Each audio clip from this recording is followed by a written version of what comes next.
सफला एकादशी व्रत कथा। व्रत की कथा अनुसार चंपावती नगरी में एक महिष्मान नाम का राजा राज्य करता था। उसके 4 पुत्र थे। उन सब में लुम्पक नाम वाला बड़ा राजपुत्र महापापी था। वह पापी सदा प्रस्त्री और वेश्यागमन तथा दूसरे बुरे कामों में अपने पिता का धन नष्ट किया करता था। सदैव ही देवता, ब्राह्मण, वैष्णवों की निंदा किया करता था। जब राजा को अपने बड़े पुत्र के ऐसे कुकर्मों का पता चला तो उन्होंने उसे अपने राज्य से निकाल दिया। तब वह विचारने लगा कि कहाँ जाऊं, क्या करूं। अंत में उसने चोरी करने का निश्चय किया। दिन में वह वन में रहता और रात्रि को अपने पिता की नगरी में चोरी करता तथा प्रजा को तंग करने और उन्हें मारने का कुकर्म करता। कुछ समय पश्चात सारी नगरी भयभीत हो गई। वह वन में रहकर पशु आदि को मारकर खाने लगा। नागरिक और राज्य के कर्मचारी उसे पकड़ लेते, किंतु राजा के भय से छोड़ देते। वन के एक अति प्राचीन विशाल पीपल का वृक्ष था। लोग उसकी भगवान के समान पूजा करते थे। उसी वृक्ष के नीचे वह महापापी लुम्पक रहा करता था। इस वन को लोग देवताओं की क्रीड़ा स्थली मानते थे। कुछ समय पश्चात पौष कृष्ण पक्ष की दशमी के दिन वह वस्त्रहीन होने के कारण शीत के चलते सारी रात्रि सो नहीं सका। उसके हाथ पैर अकड़ गए। सूर्योदय होते होते वह मूर्छित हो गया।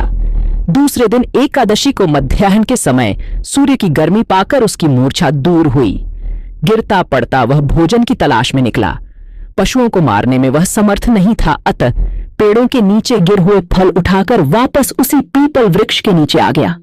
उस समय तक भगवान सूर्य अस्त हो चुके थे। वृक्ष के नीचे फल रखकर कहने लगा, हे भगवान, अब आपके ही अर्पण है ये फल, आप ही तृप्त हो जाइए। उस रात्रि को दुख के कारण रात्रि को भी नींद नहीं आई।